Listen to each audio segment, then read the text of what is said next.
I guess this would be the bomb of the night. I love this record though. I tell you this. I don't know how to say this without going overboard. I don't want to go overboard on this. This is probably one of the sexiest songs I've ever heard. This is very erotic, and we're talking about the '50s. Song only got as high as number 86. You couldn't have played this on. You couldn't have played it on WSGN in Birmingham. Oh my God, no way. WTBC or here in Tuscaloosa, if they played that 2 o'clock in the afternoon, they'd get all kinds of angry phone calls to the Baptist preachers. They'd be railing up and down the streets. I mean, but today it just sounds. I don't know. It sounds kind of cheesy, but yeah, it's incredibly charming. It's breathy. It's sexy. It's sincere. I'd have to say that. Well, what's her name? I forgot her name. Can you believe that? April Stevens. Let me write that down. April Stevens. How could I forget that? I guess it's the. I guess it's all that testosterone kind of blowing up my brain waves a little bit. April Stevens. The song I'm going to play for you is Teach Me Tiger. It debuted at number 99 on Billboard's Hot 100 the week of November 30th, 1959. Probably a response to Fabian's hit record Tiger, which came out in 1959. But a lot of people confused this record. A lot of people thought this record was by Marilyn Monroe. I could see that. She started singing. April Stevens started singing when she was about 15 years old. Well, let me rephrase it. She started recording when she was 15 years old, and she had a big hit with the RCA Victor record label in 1951. It was a song that was written by Cole Porter called "I'm in Love Again."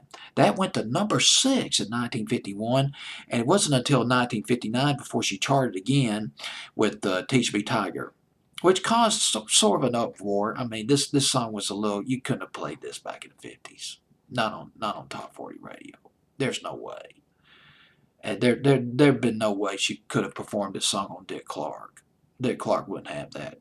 Dick Clark wouldn't even have Daddy Dewdrop doing Chicka Boom in 1971, which was kind of innocuous. So he wouldn't have had her do Teach Me Tiger 1959. Nina Tempo, well, no, actually, April Stevens, rather. April Stevens. It's 3 o'clock in the morning. April Stevens had bigger hits in the 60s. She teamed up with Nino Tempo, and they did Deep Purple, which went to number 1 in 1963. There was Whispering, which came out in 1964. And of course, my favorite song by Nino Tempo and April Stevens, I'm All Strung Out Over You, Baby, in 1966. They did that. She became more famous later on in the 60s with that team up with Nino Tempo. Another song, another kind of a sexy song, maybe not quite as sexy as Teach Me Tiger, was Love Kitten, song that was written by Nino Tempo, and that came out in 1961, but that did not chart for April Stevens. Well, here it is. I love this. I guess, the thing about it is, you don't have to prance around on stage half naked to be sexy.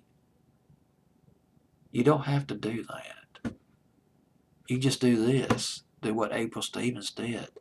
It's just as sexy as anything that Katy Perry has ever done, or that Kesha, or Madonna, or Britney Spears. And I like them, don't get me wrong. But there are different ways to approach sexual expression. Rated X from 1959, Teach Me Tiger by April Stevens. Getting her sexy on big time. I love it.